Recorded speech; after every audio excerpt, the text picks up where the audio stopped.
This is Defenders TV Podcast, episode 37, looking at Jessica Jones, season 1, episode 7, AKA Top Shelf Perverts.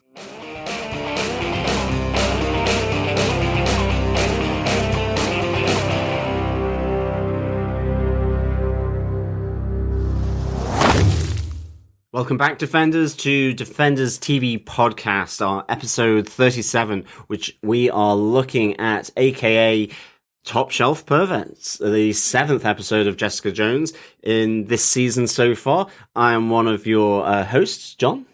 I'm Chris. And I'm one of your other hosts, Derek. And I just want to point out we're not looking at Top Shelf Perverts, we're looking at the episode Top Shelf. Yes, good point. Exactly. Otherwise, this would be a really weird podcast. Would that be even more perverted than the perverts themselves? That Potentially. we are looking at the perverts? Being a voyeur to a pervert. Yeah, that's a bit weird. Yeah, definitely. It's like a Russian doll of perverts. Exactly. What an episode. Absolutely. What a tragic episode. Absolutely. We are going to be eating a sacrificial banana bread, I reckon, to Reuben, and maybe even a Reuben sandwich as well.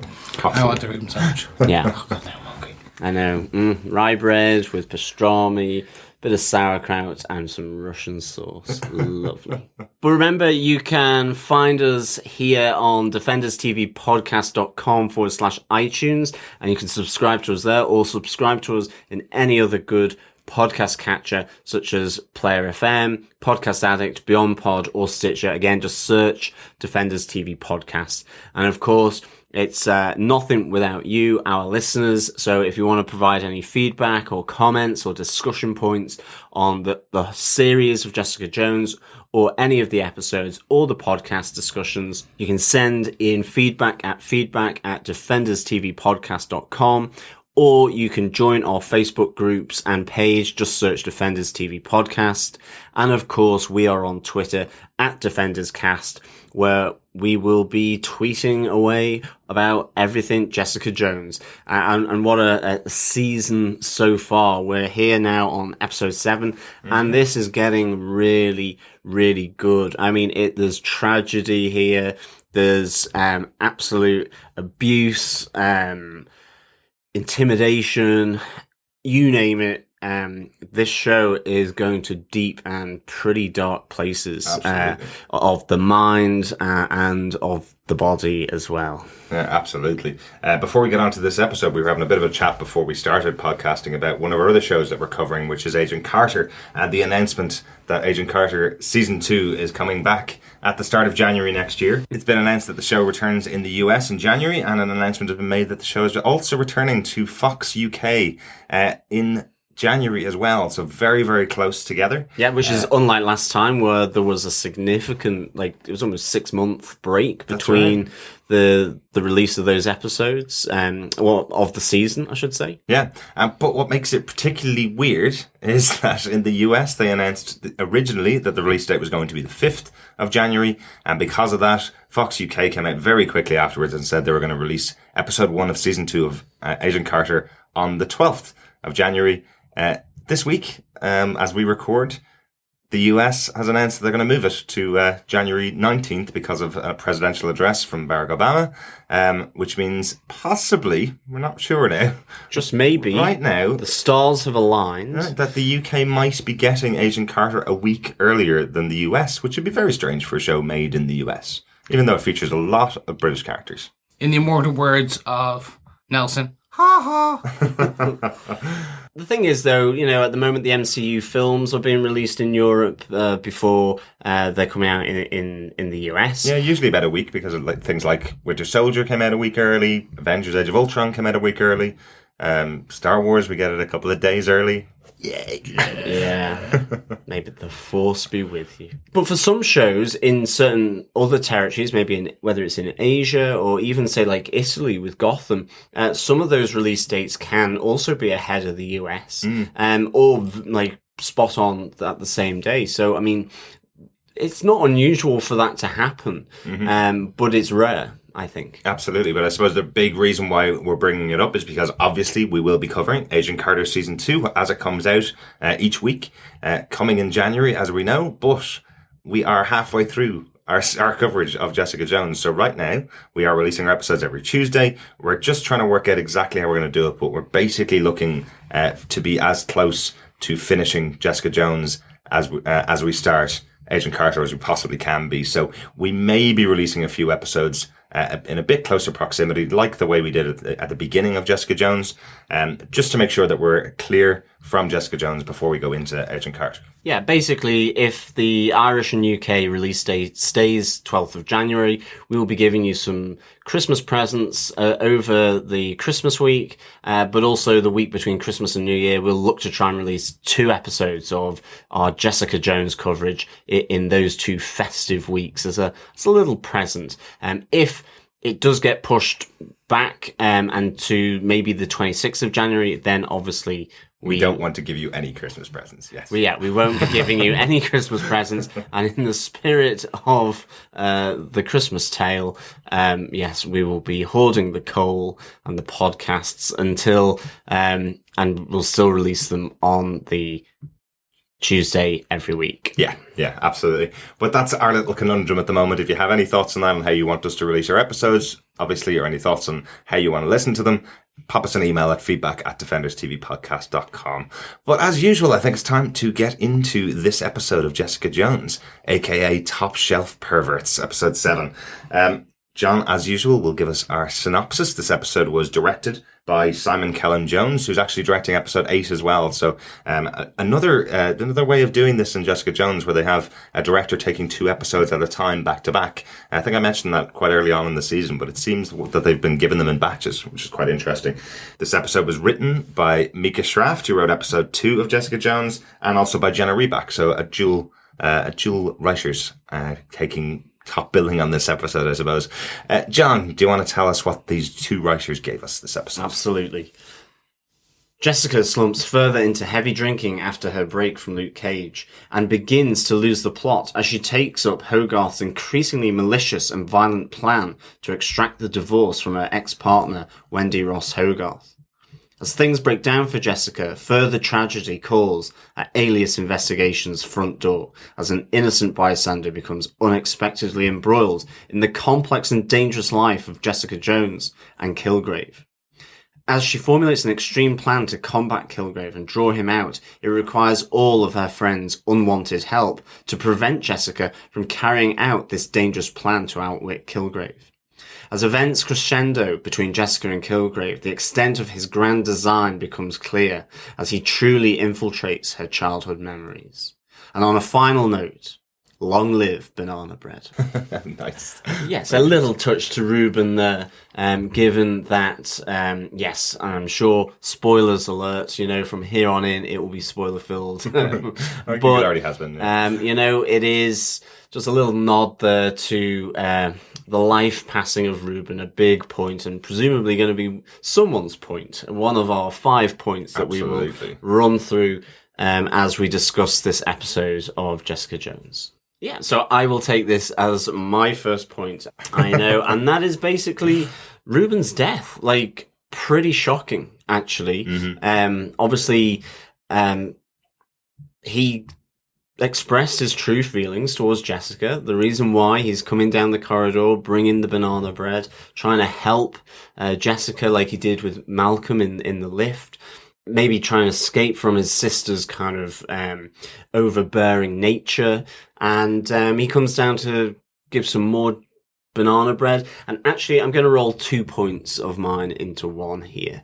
Because the other thing which I was really wanting to see is Kilgrave in her apartment. So one of my other points is that, Kilgrave at Jessica's, at Alias Investigations. And unfortunately, you have the tragic meeting of Ruben and Kilgrave at her front door, where he ultimately says that he loves her, and that's why he comes down here, gives her banana bread and so on. And you know immediately that Kilgrave is going to go rival of some degree. And you kind of feel it's not going to end well, and it doesn't. He's forced to kill himself and is there lying bloodstained on Jessica's bed. I mean, it's really gory, really tragic, really brutal for Ruben. Yeah, absolutely. I have to say, this is the first time I wanted to turn off an episode of Jessica Jones while I was watching it.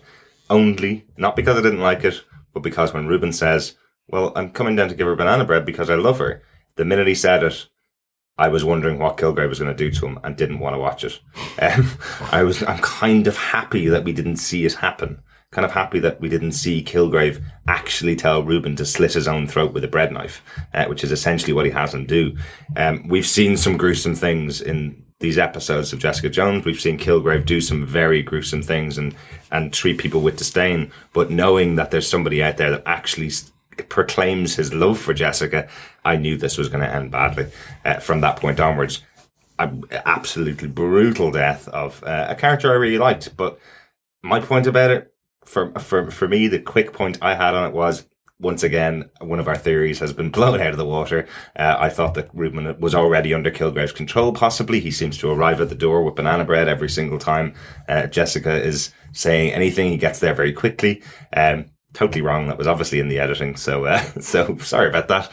And unfortunately, we've lost another major character. There's another thing that we got wrong as well, which was we did wonder whether Ruben and Malcolm's character had been switched to some degree, and that Ruben would be kind of an assistant or a helper to Jessica in some of the investigations. But it could actually be now that it is Malcolm that will do that, now that he's getting better from the heroin addiction. Possibly. I actually had a different view on this. I wanted very much a Wilson Fisk head in the door type shot. I wanted not to see it, but to see it at the same time. Right. In very much, you could have the camera have panned and just looked consistently on David Tennant as he said it, but in the background you hear the gurgling, and it would have been more in line with to date what we've seen in the show, especially a show that they typically don't shy away from violence or kind of anything bad. Absolutely. So I'm wondering, is this possibly an edit? Oh, okay. So for whatever reason, it didn't. It was too long. It's on the cutting room floor somewhere. Maybe. Because it would make more sense. Because this is a lot darker. Violence-wise, Daredevil was worse. Violence-wise. So they're not worried about the violence. Yeah. Psychologically, of hearing someone die, probably not the worst thing we've seen so far in the 7 episodes of the show. Yeah. So I don't understand why they didn't. I know that the argument for whatever it is, it would be worse in your head. So yes, there could be that. Yeah. But I don't know. I kind of went, there was a bit of a cop out in my book. Right. Now, great scene altogether. Just a bit kind of, I was a bit, oh, okay. So he killed him. That's sad, but I would have the fulfillment of seeing him die probably would have been better to close off that character. Right. Now, it does feel like he was ripped away from us a bit as a character. It does, definitely. Yeah. And I think that's what makes it sadder for me, actually. It felt like he was just getting some traction with her. You know, every time you saw him, he was doing something really helpful or nice, because he had these feelings and he just couldn't articulate them necessarily. And Jessica kind of goes along with it to an extent. I mean, she's never necessarily going to go with Ruben. Well, we never know. Well, and we'll never know now. We will. She seemed pretty taken with Luke, to be honest. Not anymore. But not anymore. So, I mean... She did get into bed with Ruben in this episode. Well, she did indeed. But unfortunately, maybe not the kind of getting into bed that Ruben would have hoped for. No, probably not. But that was a pretty great reaction scene with Jessica as she... is coming home, recovering from her hangover, and rolls over in the blood of the dead body of Ruben and jumps out of bed, covers the wall in his blood. It's a really affecting scene for me. I knew something bad was going to happen. Didn't really expect that his body would be left in her bed as well. Pretty gruesome scene. Yeah, the trope of the horse heads in the bed, like I didn't think they'd go for it, and as soon as I saw it, I went. Again, I was like, kind of been done, but no. But then Wow, you're so disaffected, I am Chris. today. I am. I'm sorry, but no. As a whole, the scene worked, and I think the only reason the scene worked is down to the acting by Kristen.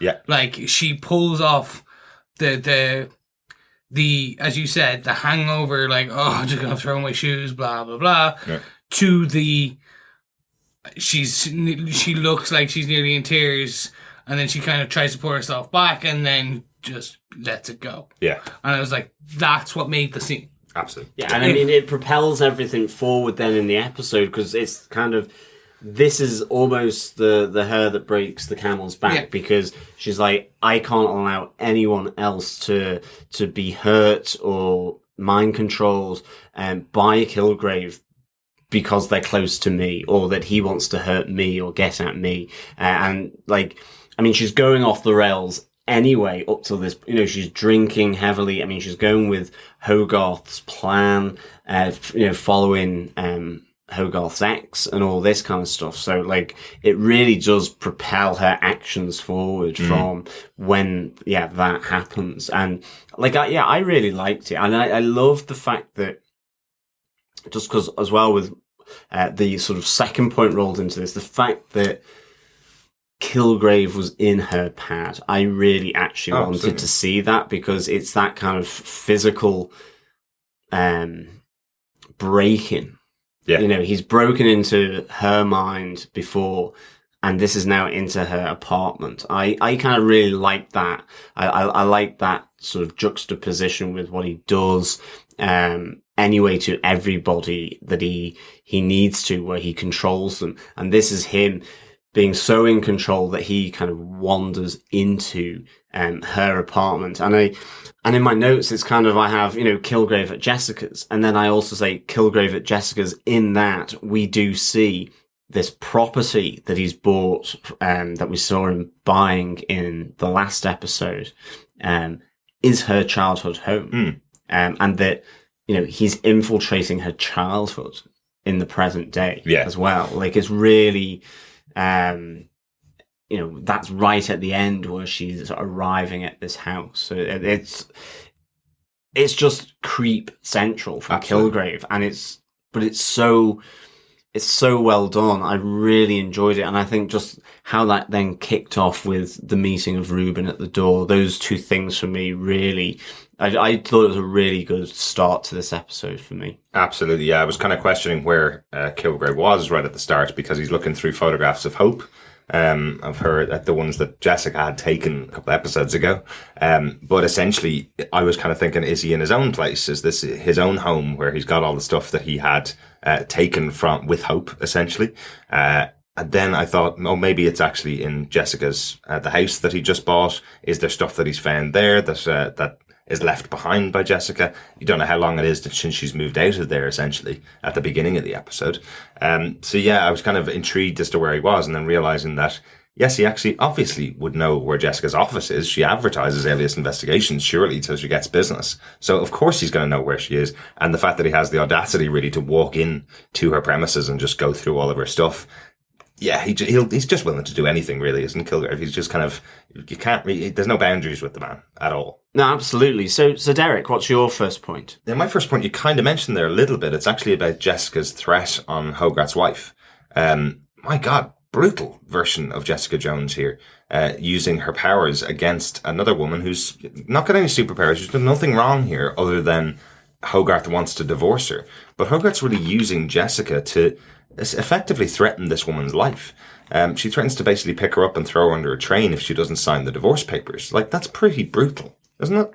It's really a dangerous rabbit hole that Hogarth is going down. Like she wants Jessica to scare her ex. Yeah. And I mean, it's proper intimidation. And Jessica's going along with this. And certainly she's so messed up at the moment with what happened between her and Luke Cage.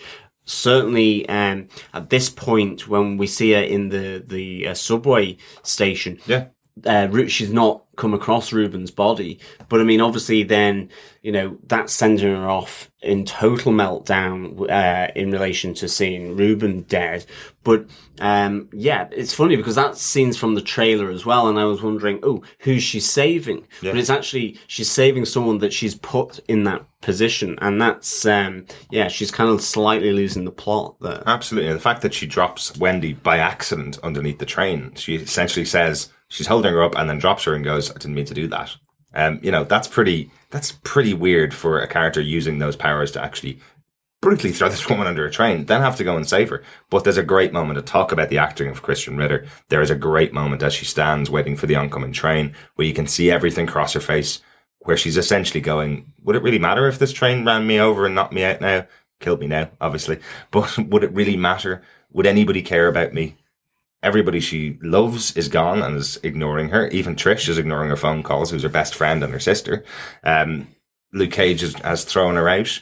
And now she's being told by Hogarth, who seems to be her only other kind of friend, to go down and track down her wife and threaten to kill her. She's completely alone here, and it just crosses Christian Ritter's face as the character of Jessica as to whether she's going to just get knocked down by a train or not. Would it matter to anybody? Yeah, I'll add on to that. I got the impression she was going, if the train hit me, would I die? Okay. Yeah, it was kind of like, because you can see when she does do that.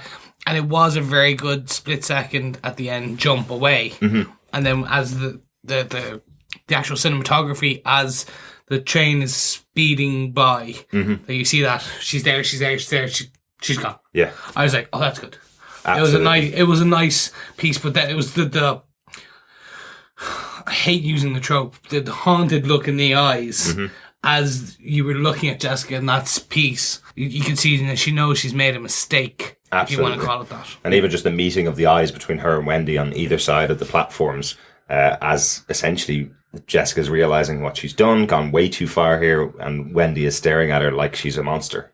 Essentially, it's a really, really good scene. Really well directed. Yeah. But the fallout from this obviously gets even worse. Mm-hmm. And that's, I think, one of the best parts. Yeah, that's like what I was thinking as well. Just that she's either there thinking, should I kill myself? Would it even matter? Or let's see what happens if this train hits me. Like, that's before she knows about Ruben. And so things just get worse. And actually to the point where she has to come up with something extreme, in terms of actually getting herself put into a maximum security prison to try and draw Kilgrave out and to capture him and get him arrested or whatever. Yeah. But I also do quite like Wendy's sort of taking it to Hogarth here. I love her appearance in the office where essentially she just goes, I've got all your emails. I can't remember, previous emails, and she says, look, if you're going to do that to me, I'm going to bribe you. What was it? 2/3 of all your stuff? Yeah, and I'd like that. She's going hardball. Yeah, absolutely. Not even one half. If you try that again, or if you do anything, these are going straight to the Bar Association of America. Yeah, she effectively says that she has emails that show that Hogarth bribes jury members. So once again, we're finding even more deeper elements about Hogarth and how pretty much evil this character is. She's not just a great lawyer. She's also paying off jurors to go her way. That's very different, isn't it? Okay, go with me on this. Heroes for Hire. Mm-hmm. The Jerry in the comics is influential in the creation of Heroes for Hire. Jaren, yeah. In this, she could be the same. So Jessica, Luke, Iron Fist, and the other, Daredevil, come together on this because they are blackmailed by Jerry as an evil hero for hire to do no good. So Jerry's actually our big bad. Wow, that's an interesting thought. And then they stay together and they flip on her and go, we'll be better than that, blah, blah, blah. Okay, just thinking, because we're all thinking that Jerry will be made good. Yes, we feel that she's got a redemption arc in her because of the name and because we know that there is a Jerry Hogarth, a male character, who ultimately is a trusted CEO of Danny Rand's and Rand Corp. So, two pieces that are doing the rounds and in my head. She may not be that Jerry. She could have a brother Jerry. Yeah. So he is the CEO. And also, there may be no redemption arc. Yeah. This may be they are just showing her for the cold, calculating, evil person that she is, and they're just literally now trying to throw it down our throats because they're like, oh, we like the name Jerry, we like the character, but we're going to completely flip it on its head. So we're going to make it a woman, we're going to make her a lesbian. Oh, by the way, she's a villain. Yeah. Very interesting. Very Sorry, interesting. I like it. back to your point. But this is going to be really good to see how that plays out now. Like, it really will be. I can't wait for that. So thank you, Chris, for that. I am going to watch Jerry like a hawk now. But with the fetus part as well. Yeah. So this evening she plays in further because she wants to build an army of enforcers like she has with Jessica. So when Wendy said, don't send your monster after me, that is possibly what Jerry's trying to do. Like a team of enforcers, of Jessicas. And remember her reaction to Kilgrave when she finds out about his power is, he would be great working for us, wouldn't he? Yeah. You know, which has obviously had Jessica's back up completely. Yeah, she's so dubious. And now then, that will be really good to see. Will she just be The evil. an evil, evil, evil bitch with no redemption arc? Yeah. Interesting. One other thing about that scene, though, with Wendy that I will say, I really wanted to tell Pam to stay out of their business for once. Why is Pam walking directly into the room as the ex-wife? Every time, it seems, that the ex-wife is around, she just walks in to Hogarth to stand beside her. I know that's the point of the character, is that she doesn't really trust Hogarth to not make up with her ex-wife. But sometimes it feels like this is a private matter between those two, and you need to stick out of it. You're just Hogarth's bit on the side, really. But if Hogarth is the evil character that we now think she is, I don't really care. No, but I think that's just that character is put in, as you said, just for the triangle of the love triangle, if you want to call it that. Like, Wendy was the heart and soul of the relationship. Hogarth is the success of the relationship. And now it's like, oh, you're getting a bit too old, so we're going to judge the service and go for Pam, which is a younger model, but a secretary versus doctor. Yeah, but a doctor works all the time. Yeah. The secretary's right beside you, so it's great. I'll say it to my secretary. Nice. But one of the things about Pam, she does say that she knew about Jerry bribing jurors. Is she lying to diffuse the situation with Wendy? Is she trying to tell Wendy that she knows more about Hogarth than Wendy thinks she does? That she's not just the bit on the side? Is she trying to say all that to her? Or did she actually know all about these bribes? I don't think she did. There seemed to be a reaction on her face that said to me she didn't know about these, but she's trying to pretend like she did. Definitely. That's how I read into that scene and her reaction. There was that kind of telling bit of hesitation, and then she says, oh yeah, I knew all about this. It's to protect how she's viewed by Wendy, I think. Totally. That, as you say, it's that I know a lot about Hogarth just as much as you do. She tells me everything, when in fact she doesn't. Even down to the restaurant that she was taking Pam to, where she took Wendy to propose to her. You know, she keeps things buried, she keeps things away and locked away and to herself. And definitely, she is one to watch, and I can't wait to see how Carrie-Anne Moss's character of Hogarth plays out, because it's just getting more fascinating as the episodes roll by, definitely. Absolutely. Chris, what's your first point? So one for me was just a nice... now, I don't know if this kind of falls under Easter egg, but maybe more of a nod. So in the Alias comics, Jessica has a shrinking boyfriend for a while. She certainly does. And there is quite an amazing scene where she awakes to find him while she's in bed with him, covered in ants. It is none other than Mr. Lang, Scott Lang, the Ant-Man. She actually is in a relationship with Scott Lang. It reminded me of that scene from the comic books, in that it was very kind of that well, it's the only other thing I can think of. Someone wakes up with a body in a bed, or there ever was a body in a bed. So I just thought it was a nice nod. Yeah, it was probably more of just a nice nod back to Bendis. Yeah, absolutely. No, it's a nice nod. It is essentially that Kilgrave has put the idea in his head that he is dead, and is lying staring at the ceiling. He's not dead at all. It's just an idea that Kilgrave has put in his head. So, good little catch there, Chris. I've also got another little catch. Ooh, Go on. For my next point. Did you recognise one of the police officers in the police station? The officer that comes in to release Jessica from the police? Daredevil? Yes, it is Officer Mahoney from Daredevil. That's the reason why I remembered it, because it's Mahoney from Daredevil, the same desk officer that we saw twice, I think, during the season of Daredevil.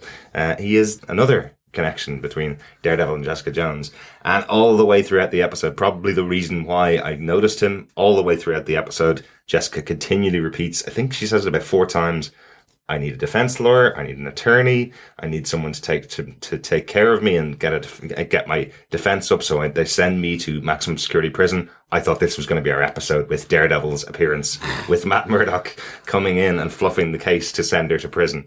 No crossover, unfortunately, but it is. Officer Mahoney is one of the officers in the police precinct.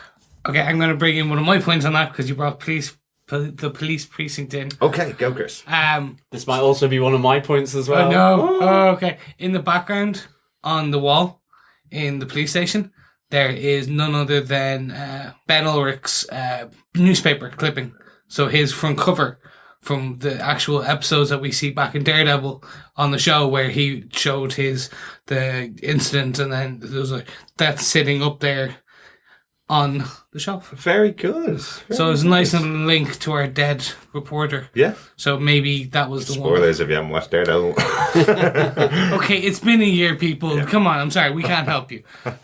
There is such a thing as a fair degree of spoiler, like time gate. Yeah. Anyway, so John. Yeah, I just had a You're general. gonna take the other big one, aren't you? I just had the general point. The big police precinct, the frozen officers, the guns pointed at one another. Oh yeah. That was just amazing, obviously in the trailer, but actually what I found even more amazing was the conversation that Kilgrave and Jessica have. I mean, this is like, I think my trousers were blown off by this, quite frankly. It was like being in a Gale Force 10 or something. Like, I thought this was really incredible. Like, he is basically saying to her, I like you because you make me feel this yearning, because I can have whatever I want, but I wasn't able to have you. You were able to sort of break my spell. Mm-hmm. And that gave me this whole new feeling, this whole new sensation, which was I yearned for you. And it's almost like he's so numb with his power that this little thing of essentially being rejected was so new that that's why he's infatuated with Jessica. And I just love that. You know, he talks about them complementing one another, that, you know, she can resist him. And that for him is like just the best thing in the world. I love this conversation that they have in the precinct. You know, he goes, until he could have had everything and anything he wanted until she walked away. And it's like you really get a personal insight into Kilgrave. He actually wants to get her by her giving herself up freely to him. Like, she says, you have me. And he goes, I don't have you yet. I want you to realize that you want me. You know, we complete one another. You are my equal, my counterpoint. Like, that is really great stuff. I love that because she suddenly realized this realization on Jessica's face that it's like, it's even slightly more warped than what she first thought. Absolutely. And that's a really good scene, I think. And then you've got all the cool stuff with the officers there pointing their guns at one another. And then obviously in 10 seconds, you'll realize this was a great joke. That was brilliant. Yeah, it was really good. It was really weird to see them all laugh to hard. I was like, that's just so unsettling. Again, that was my unsettling moment of this episode. Yeah, absolutely. But one of the things about the Kilgrave and Jessica discussion, again, yes, absolutely brilliant. But it's just the turn when Jessica asks him the question, why have you been punishing me so much? And he says, I'm not punishing you. I'm showing you that I'm the right person for you because nobody else is right for you. It's just a horrible moment for Jessica. She thinks that he has been essentially killing everybody around her, anybody that gets close to her. And that's not what he's trying to do. He's trying to show her his power, trying to show her how much they're suited to each other. He's crazy. He's absolutely insane. Jessica realizes this, and he doesn't seem to understand that because he had control of her for 6 months, wasn't it? Because he had that control over her for 6 months, she will never, ever go anywhere near him. She will never choose to be at his side. Fascinating scene. Really well played as well. Really one of my favourite scenes so far of the series, without a shadow of a doubt.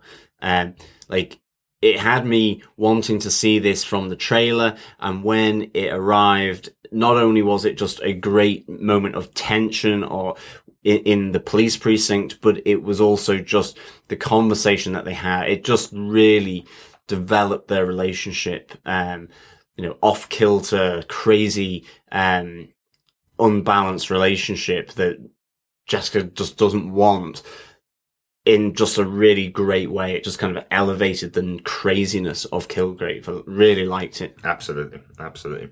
So, Chris, what's your next point? So I suppose my point in this one comes from as Jessica's wrapping up her life, if you want to call it that. And it was the visit to Patsy's mother. Yes. Or Trisha's mother. In the comics, she is this overbearing kind of woman who just got her financial gain out of her daughter, who's an actress and all that. This underpins a hell of a lot worse. Yes. Kind of, she never comes out directly says there was abuse and bruising and fighting and punches. There's just enough there that hints to it. And I thought, again, this is another hard topic that is well dealt with the show, in that it's not just a man who physically abuses or mentally abuses. There's also women out there who do this. And I think that, again, this show handles that in a way that this mother has traumatized and potentially abused her daughter for financial gain and to feel powerful. And then Jessica comes in and that's it. You're done. You're no more. I am your restraining order. No, imagine. Well, I think it's a great line. It was imagine me as your restraining order, more than 50 feet, and I'll know. Yeah. It wasn't sure. Does she know about Jessica's powers? Yes, definitely. I definitely get the feeling that Dorothy is aware of Jessica's powers, that she understands how strong she is. She calls her a freak, I think. Yes, sorry, she? yes. So she's aware, and then tells her, "You're the worst decision I ever made was to take you into my home." And Jessica calls her out immediately and goes, "Thanks, Mom." She was treated she always was treated as Dorothy's daughter, just like Trish was. And essentially, this is the mother saying to her, "Yeah, but the worst decision I ever made was taking you in." Jessica's known this by the sounds of this conversation. Jessica has been fully aware that she was taken in as part of the story of Patsy Walker, as part of the story of Trish Walker being this famous actress who took in strays and waifs. But it seems like it didn't work out the way that Dorothy wanted it to work out. And Jessica and Trish have separated themselves from her completely. Really interesting. And sorry, there was physical abuse. I just remembered the scarf scene. Yes. On the neck. Is your mother back? Was the question. Well, no, that actually, asked even her, wasn't it? remember that she gets into the car. Yes, of course. In this episode as well. In this episode, she gets in the car and then it's bruising. That's the scarf. That's what links back to is your mother back, because she's wearing the scarf. Yes. Yeah. You're getting it. Click. Did you also know who the actress is that plays Dorothy? No. This is Rebecca De Mornay. Very famous actress from The Hand That Rocks the Cradle, from Risky Business. Okay. I didn't recognise her. I had to look it up after the fact. She is a fantastic actress. I just never connected the dots. Yeah, absolutely. So, Derek, what's your next point? My next point is about Trish and Officer Simpson, so it connects quite well into that discussion there. So they're still going at it full force, really. Absolutely. Wow. But they've also got a pretty messed up relationship. There's a couple of really interesting things in their conversation that I wanted to pull out and just discuss a little bit. I love that, Trish obviously is ignoring the phone calls from Jessica. She's got her own plan of how she's going to capture Kilgrave, doesn't want to answer the phone to Jessica until she has the plan in place and then can tell Jessica about it. Simpson essentially says to her, don't blame yourself for this. It's Jessica's fault. So number one there, Officer Simpson is immediately blaming Jessica for Kilgrave getting away in episode 5. That's kind of fascinating. He really has no sympathy at all for Jessica. He really does blame her because she's the one with superpowers and the leader of their little band. So therefore it's her fault that Kilgrave got away. He takes no responsibility for it. He takes no responsibility for Trish being knocked out instantly when she was attacked. It's all Jessica's fault because she had a plan and she could have enacted it at the time. She could have allowed him to shoot Kilgrave in the head, and then Kilgrave had never been away. It's all her fault. That's an interesting little twist to this character of Simpson, I thought. Yeah, and also the one thing I was kind of intrigued about, because I still have a slight niggling doubt over Simpson, was the fact that he's scoping out Kilgrave at the house where he's, redecorating in a fairly creepy way. I think you see some guy coming in with a Mickey Mouse statue. Mm-hmm. But he's scoping out that, product placement. They're connected to Disney. He's scoping out the house and the phone's ringing and he's ignoring Trisha's call as well. Yes. And I still am wondering, why is he scoping out the house? Is he watching Kilgrave? Or is he watching Kilgrave? Is there a deeper association between him and Kilgrave? I still think with the army, is he the owner of the security firm? What's going on here? Because he doesn't seem to be a police officer anymore. He definitely doesn't seem to be able to work very often. No, exactly. So I've still got some niggling doubts over Simpson. And I suppose one thing that we maybe haven't touched on yet about Will Simpson's character is he was a police officer, or is a police officer. He was in the army, and it's highly possible, and it's certainly out there at the moment on the interweb, is that he's Nuke. Yeah, he's the character of Nuke, who was a Vietnam survivor, former war veteran, came back, joined the New York police force, so very similar type of character. But I know in an interview with Will Trevall, who plays the character of Will Simpson, he did describe all he said about the character he was playing was that he's different from the comic books. You couldn't empathize with that character in the comic books because he is essentially crazy.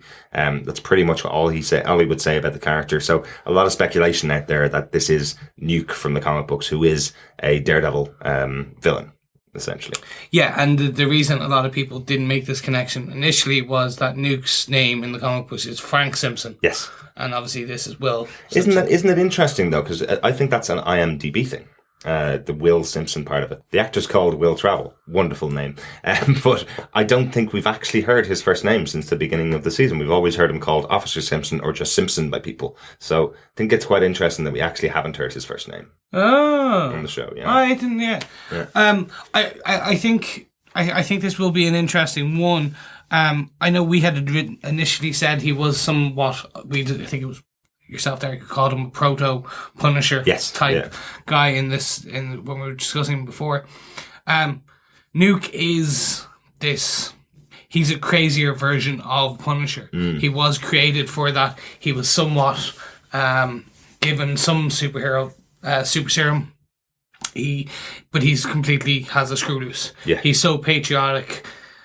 I don't know if I'd like to see this character become Nuke. Mm-hmm. In that Nuke was that over the top 80s, 90s kind of age of comics where it was guns a-blazing. Yeah. Everyone had their shirts off for no reason in particular. Yay. Yeah. And it was kind of, there was no rhyme or reason behind who they were. And I think that alludes as well to his interview that he did at New York Comic Con, which is ultimately that you couldn't empathize with that. Whereas here, that they're laying a groundwork maybe where you can empathize with it. Because one of the things I thought was that, was say that he is a bad guy to Daredevil. Well, from the sensory deprivation chamber, he was speaking to Jessica Jones saying, you're not a hero, you don't know what heroes are. There is a tension there between how he sees these superheroes, and if that links in with Civil War, if that link, there is that element then as well, that he doesn't actually, he might be more like a General Ross. He doesn't agree with them to an extent, or he thinks they are going down the wrong path by serving their own interests or other interests, and not maybe the people's interests or the government's interests or whatever it might be. And even just to take his concept of what he's going to do to Kilgrave, he just wants to pull a bullet in his head. That'll shut him up pretty quickly. That'll be the end of it. Was my other point about the conversation between him and Trish, where Trish explains why she wants to keep Kilgrave alive, which is essentially because he deserves to suffer. If you kill him, if you put a bullet in his head, he'll never know that he did anything wrong. He'll just be dead. Whereas she wants Kilgrave to live alone, knowing he's despised until he dies, essentially. And that's it. That's all she wants from him.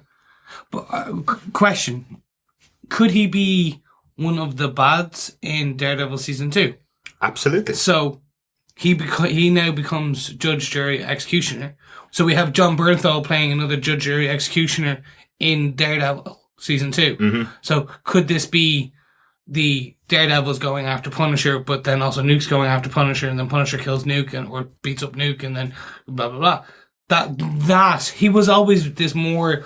He was Nuke character was the crazy in between Captain America and Punisher. Right. That's what he was kind of set up as. He had the patriotic face paint on, tattoo, and then the shirt off, and goes guns a-blazing. Yeah, and that kind of marries in nicely with what Trish says to him, which she says, I'm looking for justice, you're looking for vengeance. And that might be his screw loose, ultimately, that he's a vengeful person, and that maybe if he has been experimented on to some extent, things like, you hear like with Gulf War syndrome, all these different jabs or whatever, that maybe that has just crystallized his vengeful side, and ultimately he's just a hateful, vengeful character, ultimately, against things that he just doesn't like, agree with, or wants to get rid of, like Kilgrave. Okay, go with me. Okay, I know this is a very quick Jones way. What if... I'm using that one. I'm keeping Jones way. So we know that Hogarth is taking the fetus. Mm-hmm. We know that she could be the villain. Yeah. Going forward. What if she's trying to create a super soldier with or people with powers? Mm-hmm. So we know also that Simpson does not have anything as of this moment. Yes. Yeah. What if they meet? So I want to be able to take my vengeance out on Kilgraves and these superpowered freaks. Mm-hmm. Oh, Hogarth, I know how to do that. Yeah. Hogarth starts giving pills or pills or injections or whatever. So she could be giving some fish pills from Agents of S.H.I.E.L.D. too. Yeah, some fish pills. Turning him into an Inhuman. That could be how he at least becomes somewhat more powered. Because I don't think they're going to do it as a Daredevil or a Punisher. That he's just kind of slightly more enhanced. Right. Like he's a Batman. I don't think they'll keep him as Batman. They're going to need to give Marvel, the characters we have now are too powered. Right. So in order to keep him on level with the Luke Cages and the Jessica Joneses, they need to give him some kind of powers. Keeping up with the Jessica Jones. Can we call it the next episode? And then, so yeah, in order to power him up, we know Hogarth was a bit weird, or is doing weird things anyway. Will they work together by the end of the season? That's an interesting concept, definitely. Yeah. We don't know yet. We've only got a couple more episodes to go to find out. It's going to be fascinating to find out how it all progresses, definitely. Like, again, Hogarth and Simpson, I'm really intrigued with their characters. They feel like they've got so much more to be exposed and to give in relation to their roles in this that I can't wait to see how that plays out. Definitely. And there's something about Simpson's reaction in this episode where he essentially, as you say, isn't answering Trish's phone calls. He's sitting outside Kilgrave's new house, watching him all the time. He specifically says he wants to shoot Kilgrave in the head, essentially. There's something about that I'm wondering if that opportunity isn't given to him, if he isn't the one to put Kilgrave out of out of business, essentially. Will that be another reaction from him as a character? Will he have a huge reaction to it being taken away, his vengeance being taken away from him? I'm wondering about that as well. But John, do you want to give us your next point? Yeah, and mine's basically Ruben's sister, Robin. It was great to see her back. Yeah. Like she's not really been on screen since episode 1, episode 2, like early on. And it was really good to see her back. And there were 2 conversations that she had one with Mal and one with Jessica, looking for her brother. And both of them knowing that he was dead and murdered. And actually, I found these conversations just really good. You know, between Malcolm and Robin, you know, she's really just giving out about Jessica. And just the perspective that she views Jessica, you know, that she's a sexual harpy, that a sexual predator who's after her brother. And, you know, he is in his 20s, I think Malcolm says back to her. You know, she's really kind of controlling. And like, she actually says to Malcolm, and I thought this was really interesting, you know, stop doing her bidding. I thought that was really Kilgrave-esque in a certain way as well, that she sees Jessica as a manipulator of people by using her sexuality. I suppose. Quite an interesting point, yeah. And I thought that was a really good little insight into Robin and how she views Jessica and why she is so kind of seemingly against her. But then you have the meeting of Jessica and Robin. I actually found it like pretty touching, actually, because I got the sense that, you know, Robin was trying to swallow her pride slightly. She still isn't a fan of Jessica Jones at all, but she knows that her brother has feelings for her and is kind of like ultimately saying to her, well, look after him. Yeah. You know, it seems that she's really loves her brother, like as such. And she doesn't mind him seeing her, maybe going out with her. It's almost like she's giving Jessica a blessing to say, you can see my brother. Yeah. And it's all within this tragic bubble of the fact that he's dead. Yeah, like I just thought it was really like tragic of Robin in that scene, but I thought there were 2 great little conversations that involved her, and I'm really glad to see her back on the screen. Actually. Yeah, absolutely, because the last time we saw her, she really was just a comedy character, essentially, just a bit of a throwaway gag about Jessica finding out the person upstairs is such an irritating character. The person that's been annoying her so much is also really irritating. But having that kind of cloud hanging over it of the fact that we all know as the audience that Ruben's dead, and she's just trying to care for him, trying to find him. It seems like she never lets him out of her sight. And the one time she has, he's now dead. And everybody that she's speaking to, as you mentioned, Malcolm and Jessica both know that he's dead. So they're having this really awkward conversation with her where they can't tell her or won't tell her that her brother's already gone. Really, a really tough scene, I think, for to watch. Anyway. Yeah, and I'm curious about this now. I'm wondering if Marvel are kind of putting in the long haul for another villain. Interesting. Yeah. Welcome to Chris's theory. Yeah, another theory. So I actually think that Robin will become the Daredevil villain, Typhoid Mary. Ooh, interesting. Yeah. So kind of the... She does look sickly, doesn't she? No, and the red hair, and that she is slightly crazy. Marginally crazy. Yeah, and like the Daredevil and Typhoid Mary is aware that she hates mentally ill people because she knows she is mentally ill, which we learned from Robin in that. Yeah. Those scenes. She is also named Robin. Well, at least the current Typhoid Mary, I believe, is named Robin. Interesting. Didn't know that. She has some telepathic power, very minimal, but that would explain the almost crazy use of Ruben and to Robin, the love, in that he was always he would always run up to her and be there for her. Right. So because she is controlling him somewhat. Interesting. Or was controlling him somewhat. Yeah. But yeah, it could be just a small little tease or setup, because you're assuming that Robin will find out, and then she'll hate Jessica, and then go on to hate the Heroes for Hire, and then go on to hate Daredevil. That's a very, very interesting idea. I'm looking forward to seeing if that idea plays out. Definitely. It would be. If she's dead next episode, like seems to happen every time we predict something that's going to happen. Yeah, he's like, I swear this is good. Oh, okay, forget it. I'll be very disappointed now, Chris, if that happens. Yeah. So, Derek, what's your final point? My final point is about 2 gags that are in this episode. Both involving Malcolm, one that works, one that doesn't. The first one is Malcolm finding Jessica in the lift. That is a scene that's almost directly from episode 2, I think it is, where Malcolm is in the lift, passed out, is found by Ruben.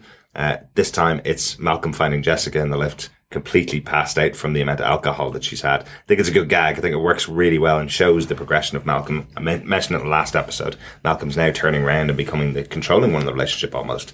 Being the I suppose the one that's kept himself together now, as opposed to Jessica, who's just spiraling out of control. Yeah, definitely. Like I had one of my notes was that it seemed in this episode that Malcolm and Jessica had swapped roles almost. Exactly. And even just the fact that both Malcolm and Trisha are trying to protect her from herself. Mm-hmm. Absolutely. With this plan to go into a maximum security prison. Yeah, absolutely. For a crime she didn't commit. What's the meaning of that film? Sounds like the 18. Oh. Sounds very like the 18. I thought that. But the gag that didn't work for me is between Malcolm and Trish. I think this is terribly structured gag, which is essentially something that is used in it's almost as a trope in kids movies, and the idea of don't scream, don't alert anybody. There's a dead body that has the neck severed off him, lying in Jessica's bed right behind Malcolm. And as Trish arrives, of course she's going to scream at the thought of that. She does flip and take a gun out and point it at Malcolm's head. So at least there's a good ending to it. But that shouldn't be used as a gag, should it? In this pretty serious episode. I thought it worked. I thought for that exact reason, which was it was a trope. Don't scream. Ah! I was like, you're so good. You're so funny. Like literally, I just went here. I thought they were going to do something different, and they didn't. I was like, oh, okay, that works. So they used the exact trope, and that's what. Yeah, I think because we're expecting so many flips. We're like, oh, this is going to be the standard, the cliche. It's going to be the trope. It's going. Oh, you didn't. Okay, that's cool. Right. And then when they're like, you're gonna do it. I know they're gonna flip it now. No, they didn't. Oh, okay, that's quite. I like that she pulled the gun on Malcolm. I think that would have been the right impulse to go with, to just go straight for that. You know, don't scream, and then when she sees it, she goes, "Oh my god!" and pulls a gun on him. But is it you that's done this? Exactly. But remember, the other thing that really gets to me about it is what we know about the show is that Robin's usually upstairs hearing everything that Jessica's done. So Robin should have been running down the stairs at that point. Perhaps she was out shopping. Obviously, that's going to be the excuse for it. But I just felt they didn't really need that. Trish is a pretty strong character. I know anybody, if I saw a dead body like that lying on a bed, I probably would scream. But it just felt a little bit out of sync with the rest of the season so far. No, I get that. I just note to team now, if we ever want to scare Derek, head in the bed. Leave a dead body in a bed, yeah. I think that'll scare any of the three of us. Chris, what's your final point? So my point comes from when Jessica goes to say her goodbyes in the bar. And we don't have a name for the elderly barman yet, do we? We don't. No, okay, so my note is the elderly barman. So he kind of makes a joke, you were going to have his baby when you were coming to see Mr. Luke Cage. I was like, that's quite... Again, that's a nod to, in the comic books, spoiler alert, it's been 8 years, if you haven't read the comic books. They have a child. I thought it was that was literally just a nice nod to... I'd say the comic book, and those who also went, You know what? Isn't that so bizarre? I didn't take it. And you're absolutely right. That's exactly what it is. Yeah. I just took it as him going, I've had so many women call over to this bar after Luke has dumped them, going, I'll do anything for him, I'll have his baby. I did not take, of course it is. Of course it's a reference to the fact they have a baby together. Yeah. And I just, because it took me a second. Yeah. I actually had to watch this episode twice because my girlfriend was catching up on it. And I was like, oh, okay. I didn't get it in the first one either. Right. I got it on the second time. And I was just like, So again, this lends to, I'm pretty sure there's tons of eggs and nods and other pieces that we missed. It's a treasure hunt. It is. It's turning into a treasure hunt. I'm pretty sure. So as our listeners are probably on their second watch through now, so they're going to see stuff. And please let us know. It is that kind of show where there probably is a lot of kind of eggs for it. Absolutely. There is one we missed from episode 1 of the show that I've recently been made aware of, which I just want to call out now while we're talking about eggs we may have missed, essentially. Because you got to go back and pick them up. Absolutely. Essentially, Hogarth is defending the owner of a bar in the first episode. She mentions that there's a strip club owner who one of the strippers has fallen off the dance pole and hurts her head.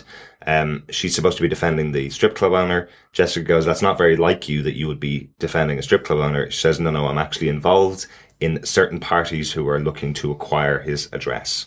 Yeah? Does that spark anything for you? Yeah, so Daredevil Season 1, one of the big plot lines in it is that people are buying up land across Hell's Kitchen, essentially. So this is a little reference, which I found out way after I watched the episode, but a little reference to the fact that Hogarth's actually involved with people that are looking to buy up some of the areas around Hell's Kitchen. So, lends credence to the villain theory. Possibly. Even more. Yeah. Because she's involved in part of the criminal empire. Exactly.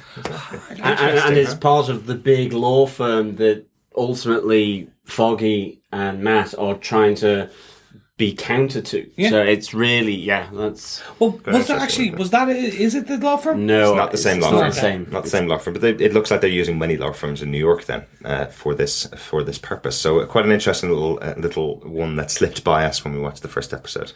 And just quickly, from that bar scene as well, two of the things that I really kind of liked from that was just the old barman saying, do you know what happens when you burn a bridge? You have to learn to swim or fly. So again, that was a nice little nod. So maybe she has to learn to fly and not just jump and hop. But it's a nice little thing to take home. Yeah. And then also that, Jessica ultimately is going there to kind of, mend the bridge rather than burn it, or at least say sorry. Whether he would even consider listening to her at this stage, who knows? But, she does turn around to the old guy and say, the right people are going to pay for what's happened. Mm-hmm. So, to an extent, she's meaning herself because she wants to get herself put in a super maximum security prison. So, yeah, it's really, that there were two things that I just took from that, yeah. Sorry, and just a question. Aside from the Vision, is there anyone who actually flies in the MCU yet? So, Tony Stark has the jets. Yeah. Thor is pulled by Mjolnir. Yeah. Vision.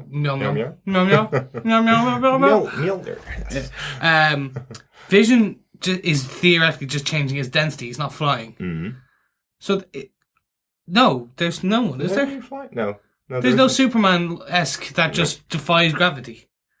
No. Yeah, so it is just Jessica. Jessica's the first one with the flying ability. In terms, she's saying that she kind of hasn't controlled it. Cause that's interesting. Sorry. Anyway. Nice little catch there. On to you for the final point of this episode, John. Yeah, my final point is basically that Mal gives Ruben a burial at sea, and I in a really crappy part of the docklands around New York. But I love, he says it in French. I love that he says a beautiful funeral doesn't guarantee heaven. I thought that was a nice little line for Ruben. That yes, I'm dumping you off the side of a dock in an industrial area, but that doesn't mean you're precluded from, a better life in the afterlife. Yeah. And who knows, he might, leading up to Doctor Strange 2016, he might bump into him on the astral plane in the afterlife. Maybe. Ruben might appear there. He might become Dormammu. Who knows? I have to say, I did think that scene was beautifully put together. Yeah. I didn't particularly think the scene of Ruben's body being dragged down there by Malcolm was particularly believable, considering they live on a 4th floor walk up. Pretty unlikely that Malcolm would have been able to get the body there without anybody seeing it. It is New York, after all, the city that never sleeps. So presumably somebody would have had eyes on Malcolm dragging a body down to the docks in a sheet.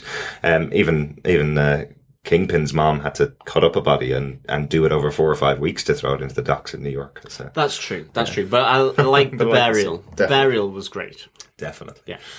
But I think with that, has anyone got any notes for this episode? Question that I want to put out to our listeners. Yeah. In the opening titles, there is a gentleman that looks like he's kind of boxing. It's the shadow of a male man, as he's walking and slightly boxing. Have a look. I'll show it to you. Interesting. I'm wondering if it's a nod to Mr. Murdoch. Maybe. I could be literally projecting now. Right. Because I'm trying to find more Daredevil linkage or just waiting to see Matt Murdock. Yeah. But I'm just wondering if that's him. I wonder. I definitely think there's one of the elements of the show that we haven't really talked about a huge amount, but I'm definitely feeling a lot more of New York being used in this show than they used in Daredevil. There's a lot more of the area of Hell's Kitchen, which we walked around when we were over at New York Comic Con, and there's a lot more of those areas that I can specifically identify. I know that street, I know that road, I know that building. He's stalking Jessica Jones. Well, yeah. Well, yeah, but much more than Daredevil. Certainly where No, I agreed. Certainly where the bus crash happened that killed Reaver. That is just literally up from the Javits Center where New York Comic Con's held, and we walked down there a few times, and it's instantly recognizable in that it's right next to one of the tunnels that goes under the Hudson, and then of course you've got the motor repair garage there. Yeah. So yeah. Exactly. So I'm wondering if a lot of the credits for the show or a lot of the title sequence for the show is essentially just images of people from Hell's Kitchen, just to kind of give the indication that this is more about all of the city of New York. So is the guy boxing? Is that just a guy boxing? No. I mean, you are right. Is what I mean. I think it is a reference to Jack Murdoch being a boxer because he is a member of the city of Hell's Kitchen, or the area of Hell's Kitchen. I wonder if that's just a reference. The burb. The burb of Hell's Kitchen. No, it's not the burb. The borough. The borough of Hell's Kitchen, maybe, yeah. But I wonder if that's the reason why it's in there, because he is a member of the Hell's Kitchen. I actually thought it was more Matt. Interesting. Yeah, of course, because he's a boxer as well. Yeah, and because he doesn't have the thing flowing down the back of his head, i.e. the mask. But I'm just wondering if it's Matt in the boxing club. In Fogwell's. Fogwell's. Yeah. Interesting. Again, have a look. Note, possible, not question. Yeah. Interesting. We will have a look. John, do you have any notes yourself? Yeah, I've got a little highly specific one that only people potentially in Ireland will get. And that was that Jessica Jones keeps talking about the Supermax I got prison. this as well. I know what you're going And at the one stage towards the end, all I could hear was Supermax, as in like Mac. And that is a fast food joint in County Galway. It's across Ireland and across Dublin. They sponsor the Galway GAA teams. But unfortunately, for probably about the last 20 minutes when Jessica Jones was talking about Supermax, all I was thinking was of fast food joints. I was thinking she was going to get a burger and some chips. I've got to get myself into Supermax. Like she was so hungry that she had to go to this fast food joint. You'd want to be. That she'd become obsessed with. I'm currently obsessed with burritos, so I understand the feeling. But yeah, that's just a little thing. Supermax. In Ireland is a fast food joint, and I know it was a Supermax prison, but it just started to merge into this fast food joint for me. It was really fun. I know exactly what you mean. It's a little quirky thing there that I think only people in Ireland would probably understand. Yeah, absolutely. One of the things that did pop up for me, and I totally got the Supermax gag there as well, but one of the things that did pop up for me is, wouldn't this be the location that Jessica would bump into Kingpin, and presume that he is one of the top shelf perverts that is put into a prison like the Supermax prison in New York? So it would have been quite interesting if she had gotten in there, and maybe that's the location that Kingpin's in, or as we speculated during the season of Daredevil, that potentially Daredevil's sent to the Supermax prison along with Kingpin, which I thought was quite interesting. But yeah, off for a Supermax. John, do you defend this episode of Jessica Jones? I do. I do defend this episode of Jessica Jones. Again, at this stage, I really can't actually see myself not defending an episode of Jessica Jones. I mean, unless there is some kind of mega breakdown in just the writing or whatever, which I just don't see happening. So I do, and I give this another top-notch score, really. And this is going to be 4.5 Supermax out of 5 because, like, for me, this really just, I love the swap between Malcolm and Jessica here. I liked seeing that Jessica, this was all getting far too much for her. You know, the plan to get her put away in prison. I liked kind of her life tour where she goes to Luke Cage. She goes to Trisha's mum. Mm-hmm. She's kind of trying to settle things before she gets put away. I love kind of, again, just the Hogarth, you know, they're going to defend her at the police precinct, and, you know, basically saying, I'm not going to be her defense. She's incompetent. That's that. And that would be her defense for Jessica Jones. Hogarth doesn't want to lose this fight, but it all just breaks down for her. And you have the big meeting and the police precinct scene. And for me, that was really, really good. And I just liked all that. You had the death of, you know, a minor character, but I think one that for me personally anyway, I had really wanted to see develop. So that was kind of a wrenching aspect, which I thought it's good to have those feelings as well when you're watching these shows, that it's not all how you expect it to be, that you have those moments where it flips on a dime and you have to sort of adjust. And for me, I was having to adjust to Ruben's murder here, and in the same way that Jessica was doing. So for me, I really liked this episode for those reasons. And it was all topped off with a cherry on top with that police precinct scene. I really liked it. I thought it was solid. And it really sort of then moves towards that creepy element where then Jessica is heading back to her old childhood home. And again, just another layer of the absolute detestful kind of character that Kilgrave is. That he's just so manipulative and he's just infiltrating and peeling back the layers of Jessica's sanity probably at this stage. So she's superhuman just to keep it together. And for all those reasons, I just really like this episode. So I do defend AKA Top Shelf Perverts. Chris, do you defend this episode of Jessica Jones? I do. Unsurprisingly. This was a really, really good episode, and at the end of this is about our halfway point through the season. Mm-hmm. At the end of this episode, and we actually didn't mention it, Jessica's given up, or seemingly given up. She's walked into Kilgrave, opening a loving embrace. Mm-hmm. So is this now she actually has mentally just kind of thrown in the towel, or is this just a goad Kilgrave into a false sense of security? I just found it really, really good. And then we have the questions about Simpson, obviously, aside from is he not Nuke, but like, what was he doing there? What's he going to do now that he's just seen her walk in? Mm-hmm. And why was he just there and lying, and the whole Trish part? And then what is Kilgrave's plan with buying, which we can only assume is her childhood home? Yes, and he is remaking it in the image of her house when she was a child. Yeah. Like, is he? And he didn't actually use his powers to get this. Mm-hmm.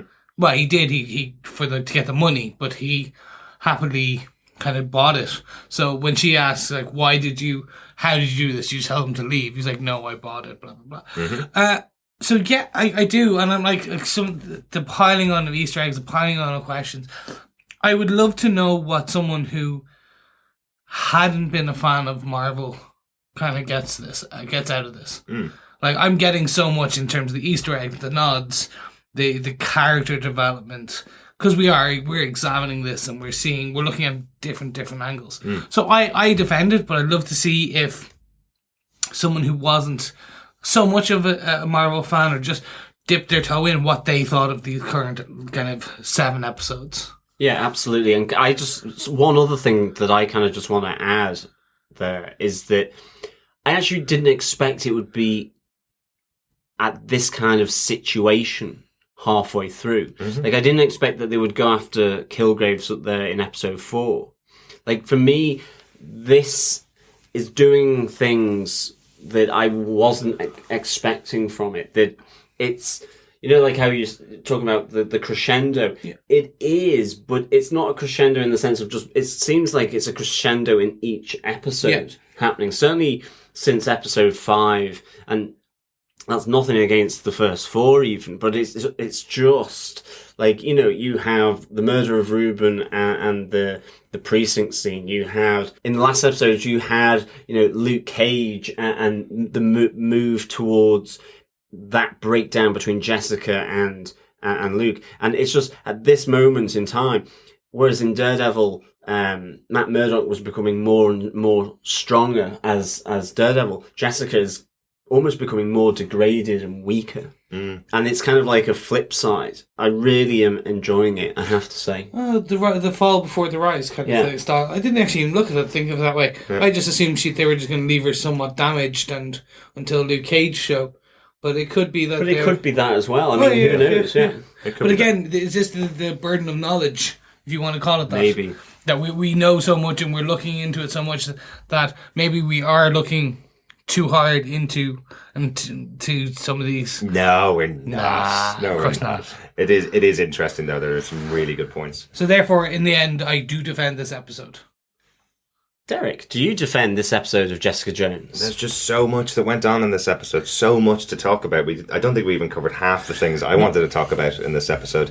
It's fantastic. It's a really, really good episode.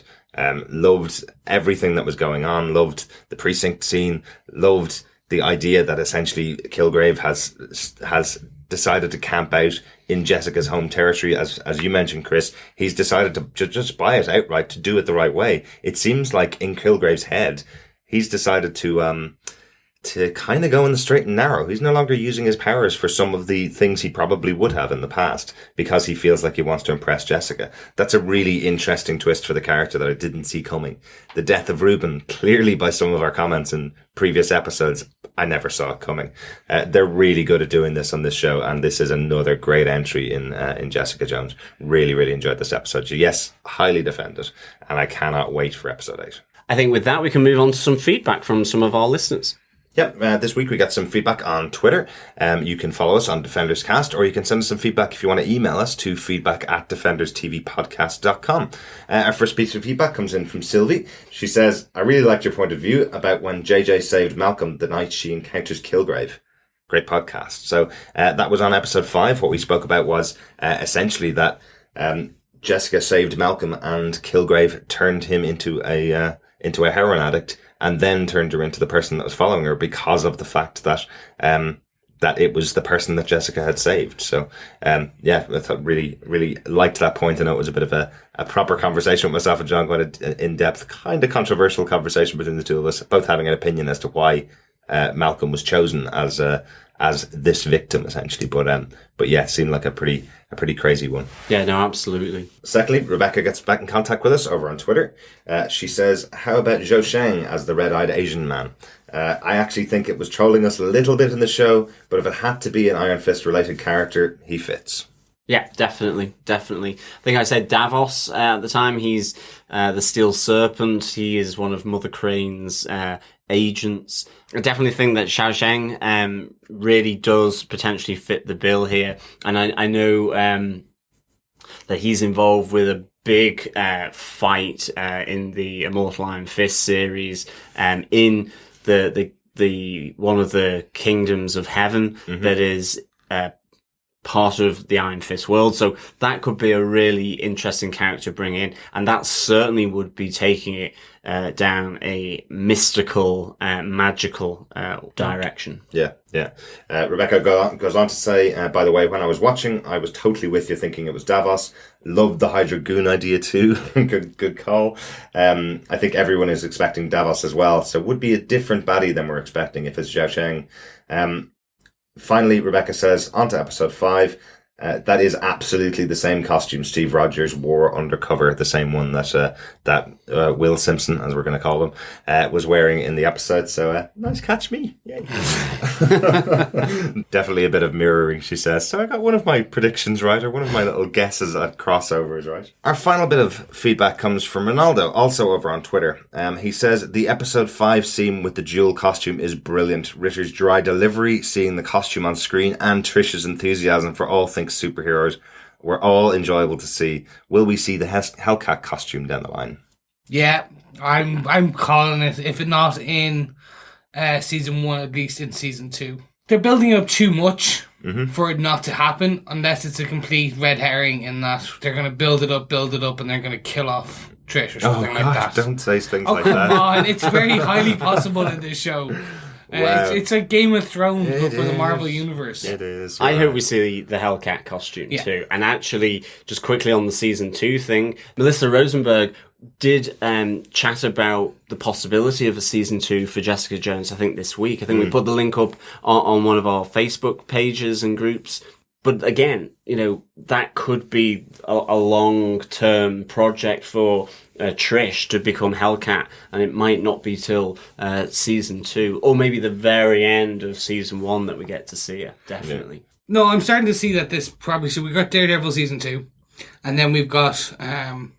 we'll probably have Jessica Jones. So the way this is probably going to flow out is after Jessica Jones series 1, we're going to have Daredevil season 2, and then we'll have Luke Cage, and then we'll probably have Jessica Jones season 2, then we'll have probably Iron Fist at that point after.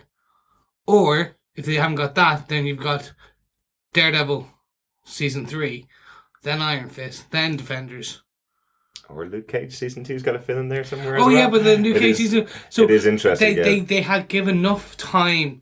Like I will bet that the way this will happen is every 6 months we'll get a season of something. Absolutely. I think Melissa Rosenberg's point was that she actually has some really big ideas for season 2. She pretty much knows where she wants the character to go. She's really excited by the feedback that they've gotten for Jessica Jones. Seems to have been going down really well. The reviews are stellar.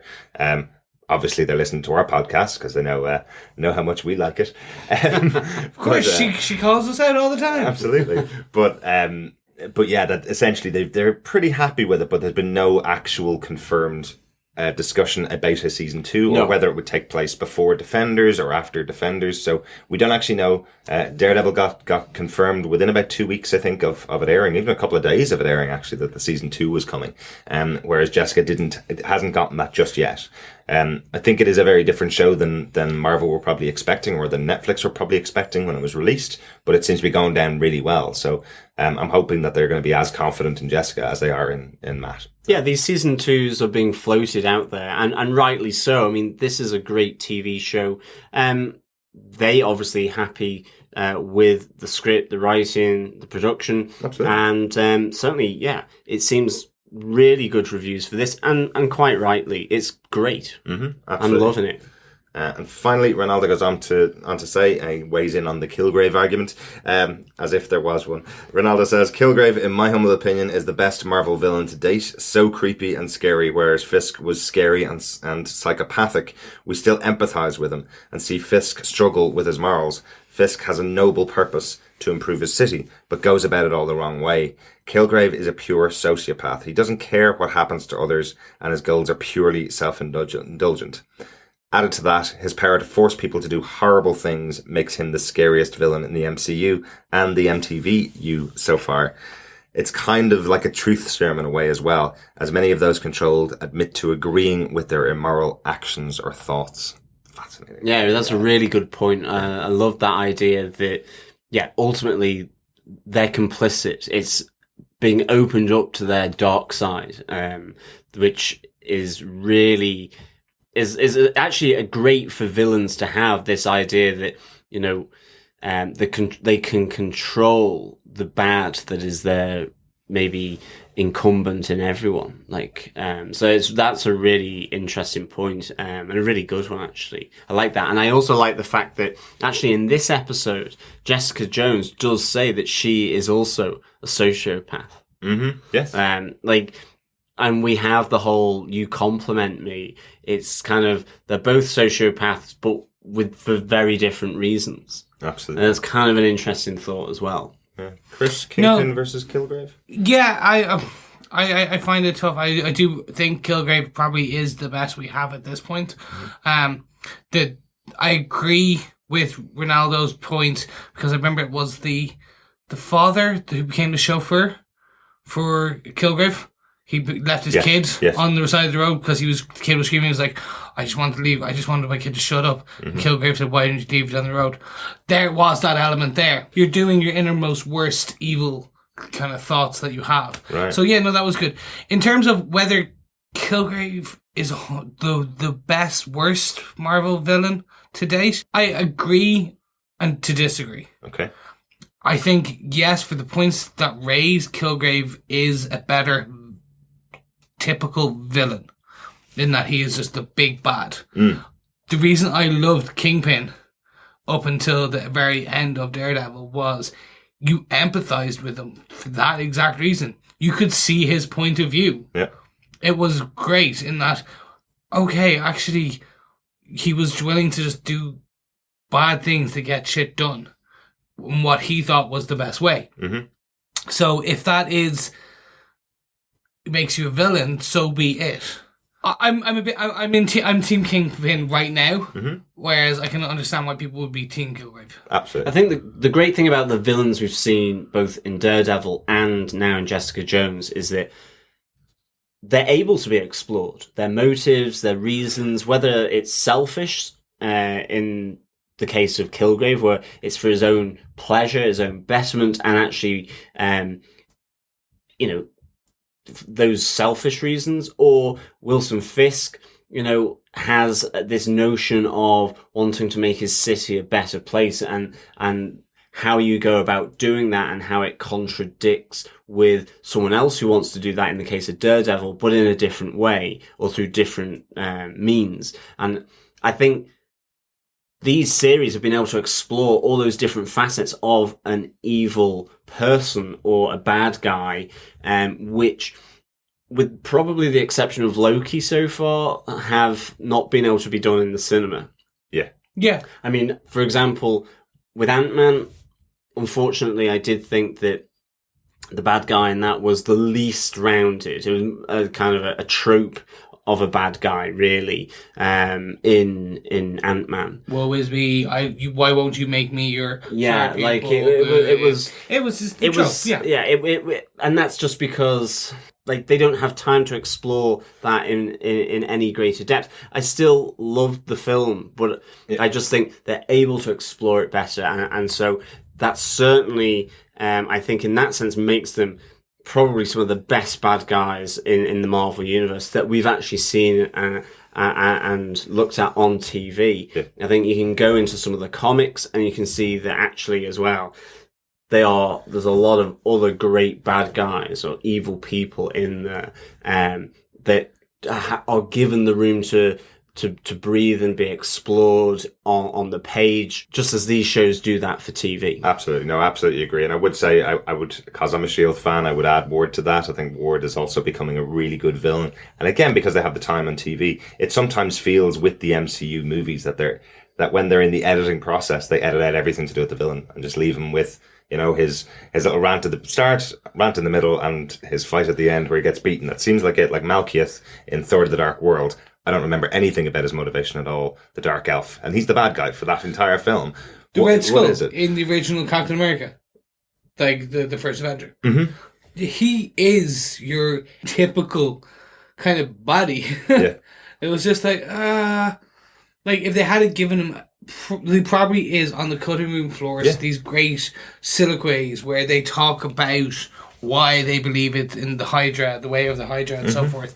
But I just think, the fact that we get 13-hour films, or in some cases 20 hours for some of the Marvel's Agents of S.H.I.E.L.D. About 20 hours a season. 22 hours a season, yeah. Like, you get to explore a lot more. Absolutely. But on the question of Kilgrave versus Kingpin, they're two completely different characters. I loved watching the creation of Wilson Fisk, having episode 6, I think, of Daredevil, where it went back to him as a child and why he became the way he is now, was fascinating. I don't think we're going to get that with Kilgrave. I'm not sure. We might get that with Kilgrave. Possibly. But so far, what we've seen of the character, I love his ability. I love that he's a superhuman, and I love that he's using it for nefarious means. We don't really get to see that very often, and even in the films, we don't get to see that very often. I think people were comparing him to Loki because Loki controls minds. Kilgrave doesn't do it in a fun way at all. Loki seems to, because he's the god of mischief, he seems to like having the mischief, whereas Kilgrave just gets what he wants. There's a big difference between those two characters as well. But yeah, a really interesting point. But if you're in the teams, which would you be? If you were forced, gun to the head, Kilgrave or Kingpin. Kingpin. Oh, You gotta it's too see. tough. I chose Team Kingpin. You gotta choose one. Yeah. Just for right now, as we know. Right now, I'm 7 episodes into this show, and I loved Vincent D'Onofrio's portrayal of Wilson Fisk for 13 episodes of a season. So right now, I'm still Team Wilson Fisk, but I love David Tennant, and I love Kilgrave in the show. I think I'd have to get shot in the head. I love Wilson Fisk because he's not got powers. He's not a superhero. He's not a supervillain. He is a guy who is a brute, ultimately, and is a wealthy brute. And that is great. Mm-hmm. Kilgrave is a superpowered villain. And I'm absolutely loving David Tennant's portrayal in the same way that I like Vincent D'Onofrio's portrayal. They're great, and I like them both. Ask me that question after 13 episodes. Yeah. But definitely, at the moment, what they did with Wilson Fisk, I really, really enjoyed. Mm-hmm. Because it was a regular person who just was a brute. This is an unhinged super villain. But the one thing I loved about this episode was just the fact that that's what drives him towards Jessica, is that she makes him feel vulnerable and maybe not super powered. Yeah. I like that element that was brought into this episode. I thought it was really good. Yeah. Thanks very much for that feedback, Ronaldo. But we want to know what you think. So tell us, are you Team Kingpin or Team Kilgrave? Hashtag Team Kilgrave, hashtag Team Kingpin, and come back to us. Let us know. We actually want to see. We'll do a quick poll. Mm-hmm. Out of all our listeners, either quick tweet or a quick post in our Facebook group or on the Facebook page. Just let us know which are you. And then what we'll do is maybe come back in the next 2 or 3 episodes and we'll do a quick poll and tell you the results. Mm-hmm. Absolutely. If you want to send in your feedback, just make sure to send it to feedback@defenderstvpodcast.com. Just mark it with the episode you're sending your feedback about. If you want to follow us on Twitter, you can follow us at DefendersCast. Or if you want to join us in our group on Facebook, just find us under Defenders TV Podcast and look for the group or page. The page is usually where we post our episodes. The group is where we have our discussions really about the episodes. And remember, you can find us and subscribe to our podcast at defenderstvpodcast.com/iTunes, or just search Defenders TV Podcast in any good podcast catcher, Beyond Pod, Podcast Addict, Player FM, or Stitcher, and subscribe to us there, where you can pick up our Jessica Jones podcast that we'll drop every Tuesday from now to January in 2016. But I think with that, there's been a great discussion, a really big episode filled with a lot of talking points. Thanks so much for listening, and we'll speak to you next time. Adios. I'm off for some banana bread. Bye. Bye.